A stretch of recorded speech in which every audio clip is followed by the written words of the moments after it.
呢個係 PHP Application Development Year One Final Project 嘅介紹片啦。咁個網頁同上學期一樣冇變過，都係抄 Steam 嘅。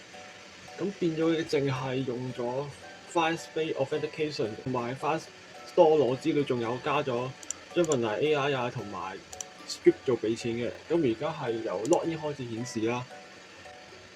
咁 Login 呢度我係加咗 IP Data Check 同埋 Recaptcha 嘅。IP Data Check 嘅資料啊喺呢度顯示啦。你都見到佢 token 其實唔係即刻扣嘅，我都唔知點解啦。喺 code 呢邊咧 ，IP check.js 會去 call IP check PHP 去咗個 backend 嘅 check 嘅。咁呢一大抽嘢我哋全部去翻 IP data.co 抄翻嚟嘅。佢有呢一大堆測試下，佢係咪 suspicious 嘅？咁 suspicious 先會顯示翻 recaptcha 啦。咁佢傳資料嘅方法就係用翻 URL 嘅 parameter get， 然後喺 login.php 度會根據翻呢個結果嚟選擇顯唔顯示一個 recaptcha 嘅嘢嘅。由於我呢邊佢係覺得我係一個 no abuser， 覺得有問題啦，咁就逼我做 recaptcha 嘅。但係做之先我再講翻 login.js 呢個 login script 嘅，呢個係用咗 Firebase Authentication 嘅。咁首先我多呢樣嘢，即係將一陣間 login 嘅呢樣嘢 attach 咗去 Windows 先嘅，咁所有其他 JavaScript 都可以同時用到啦。例如我用 Anonymous 入，佢逼我撳咗個 recaptcha checkbox 先嘅。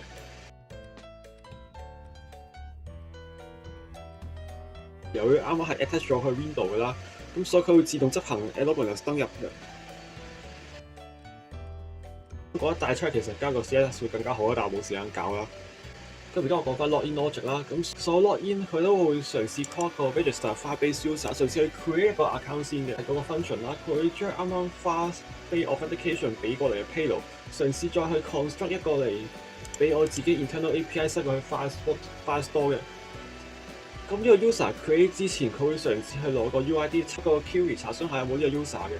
咁如果冇就加啦，有就係當登入啦。咁由於呢個 function 係 async 嘅關係咧，佢係會等上面啲嘢做埋先去執行下邊嘅。update session 就係 set 翻 user 係 login 咗嘅。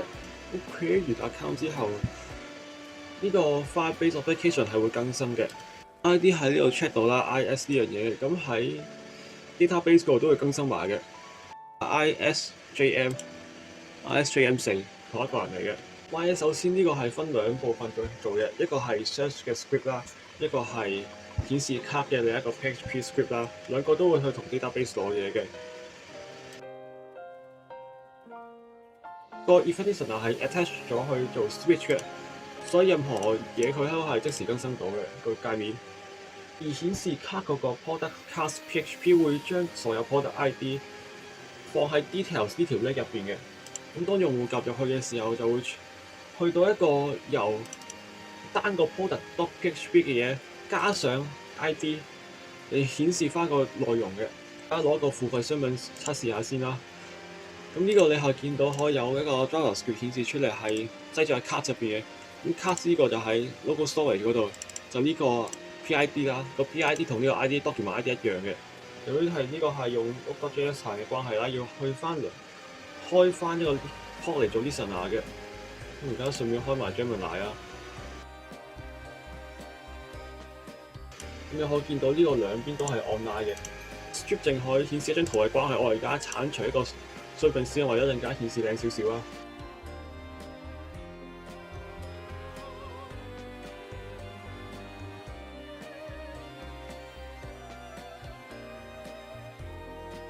俾完錢之後咧 ，Strip 係會將佢嗰個 session ID 塞翻喺度嘅。嗱呢邊又會顯示翻買咩商品，同時 update 去 library 呢度嘅。咁而家講翻順 script 啦，咁呢度係有 check out 一個 listen 一個 endpoint， 啱啱就係 call 咗呢個 check out endpoint 嘅。咁呢度仲有一個 verify script 嚟睇下個用戶係咪真係有俾錢買商品嘅。咁佢係由 payment complete 呢度 call 嘅。呢個就係負責埋將用戶買個商品塞入佢個 account 入邊嘅 script 啦。翻嚟 script.js 呢邊咧 check out 嘅時候，佢如果成功嘅話係會轉去翻我呢嘅 payment complete， 同埋佢會俾一個 check out session ID 嘅。咁呢個係 script 自己 generate， 同埋佢會 replace 翻呢一格仔去俾我一陣間呢個 endpoint 去 check 嘅。咁出於少少安全性嘅考量咧，如果一個 ID 係唔存在嘅話咧，都係唔俾入嘅。喺 account.php 度係會去翻 class user，根據 user ID 嚟顯示翻佢所有資料嘅。但係佢 user photo 嘅話會顯示埋啦，同埋如果佢個 user 唔係 admin 嘅話，會顯示埋 is admin 呢個 field。咁啲 user account 呢邊比較複雜少少嘅，因為呢邊係要同時 delete 佢喺 Firestore 嘅 account 資料啦，同埋 Firebase Authentication 嘅資料嘅。咁所以運行呢樣嘢，我係用咗一個 Composer Admin SDK 嘅，就係一個啦。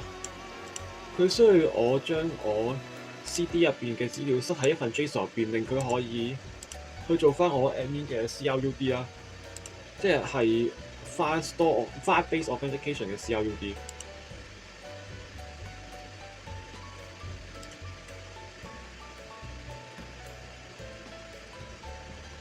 咁喺 delete user account 呢度咧，首先佢確保一個 user 係存在先嘅。咁呢邊係喺根據 authentication 個 document 抄出嚟嘅。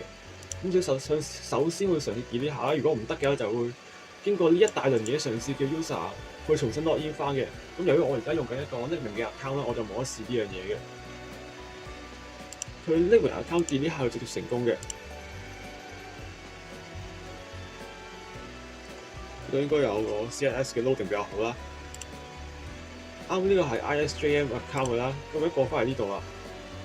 呢度你見到係 does not exist， 即係佢 delete 咗啦。然後過翻嚟 authentication 呢邊，佢又係冇咗嘅，冇咗啱啱個編號啦，呢個 J 開頭嘅。好啦，分咧就啱啱講完啦，而家準備去講 back end 啦。而家可以入翻我個 admin account 先。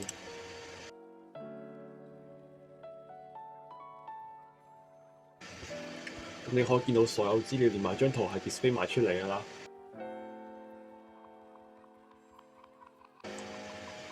咁樣 dashboard 呢度係可以睇翻所有嚟自 Firestore 嘅資料啦。Pagination 係由我預設改咗20行啦，而家顯示翻5行咁樣。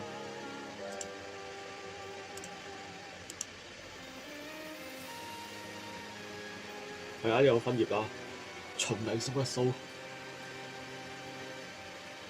度加埋粒掣開閂啦，驚個 description 太長。Purchase 呢度我用咗一個頗為智障嘅方式，嘗試好似一般 SQL 咁樣將兩個 table 嘅塞埋一齊啦。但係正常都 SQL database 嘅話，應該係去 document 後邊再塞多個 document 嘅，即係嚟翻呢度喺呢個account document 入邊再 start 多一個 collection 嘅。咁但係我冇時間研究呢啲啊，我唔識搞啦。咁呢度係有用咗 charge.js 可以顯示翻一個收入嘅棒形圖啦。咁呢度可以揀 group by day 或者 group by month 嘅，年就未整嘅。係咁啦，錢啦，1300蚊啦。咁而家去翻 product 呢度試下 update delete insert 呢啲啊。咁首先我求其加個新 product 啦。好嘅，加全部同你加。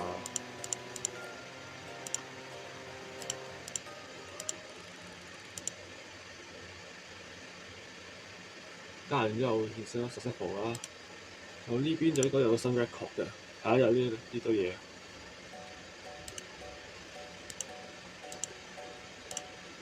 翻去 product 先咗啦，你都可以 edit 佢嘅。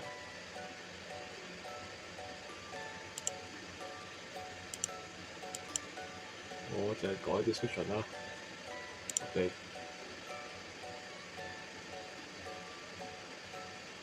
路 update 完之後，呢度有見到 description 有改咗嘅。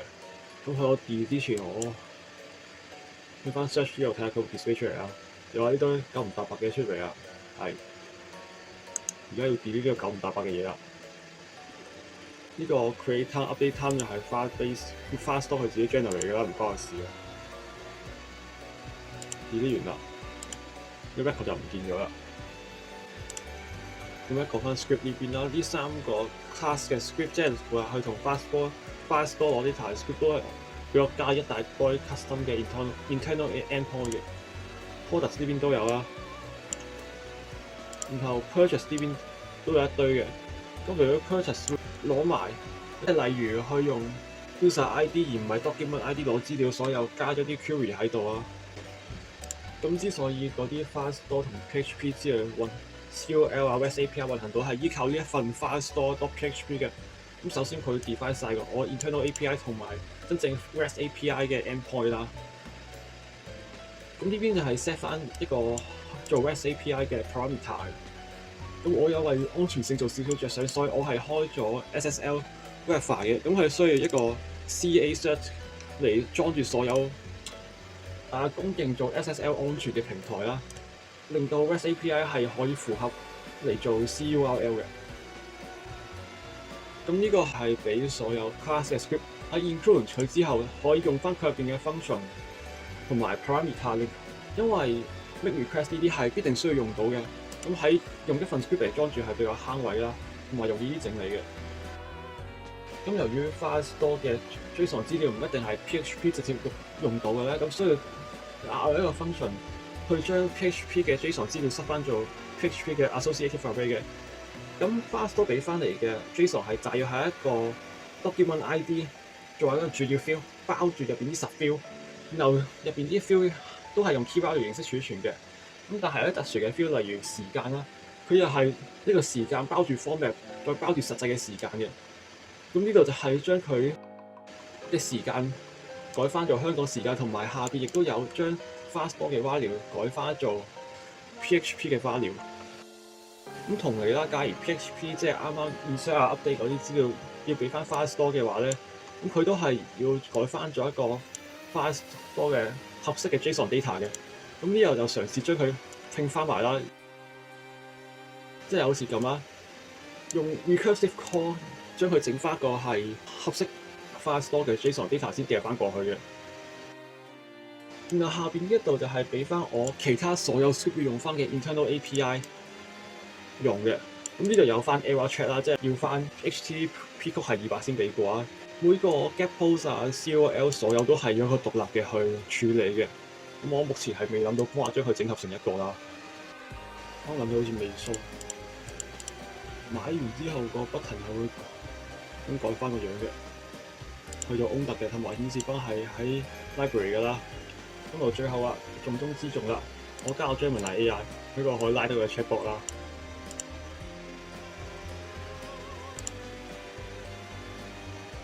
佢呢度跟翻用戶嘅語言，再加英文，再加一個唔知咩文去顯示翻嘅。而家播翻嚟講 Gemini.js 呢個 script 啦，咁我係用咗一個發言唔準嘅 Gemini 1.5 Flash model 嘅，因為佢揀 model 要俾錢啦，我俾唔起啦。咁首先一個係 chat endpoint， 咁所有 chatbot 嘅其實都係 call 緊我呢個 chat endpoint 嘅。咁係我亦都加咗個 middleware 啦，即係用戶問地址之類嘅嘢嘅時候咧，會俾翻學校嘅地址佢嘅。咁而家順便示範埋啦。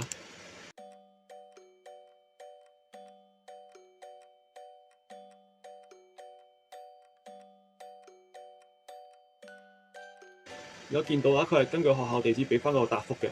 咁不過佢係嗰個 format 係怪怪地嘅，因為佢係嘗試用呢兩個點嚟做標題啦，咁係唔 support 喺我嘅 front end 嗰度啦。呢個改唔到啊，未得時間改啊。咁如果唔係用 NP 行嘅話，我係會同時 lock 埋佢用咗幾多個 token 嘅。而家順便示範成 start 啦，要 start 可以靠用 Zyklon Note 嚟 start 嘅。用 start 咗佢會顯示翻係咪 load 咗 CFP 啦。咁 CFP 由於用咗Daemon 呢個 module 嘅關係，佢係會喺我呢個 ENV 入邊揾翻我嘅 CFP 嘅。咁呢個就安全性好少少啦，唔使直接喺 front end 嗰度 show 出嚟。咁你可見到呢度係有 lock 晒 token 嘅，咁之後維護應該就方便啲啦。成份 project 就係咁，就應該就講晒啦。完。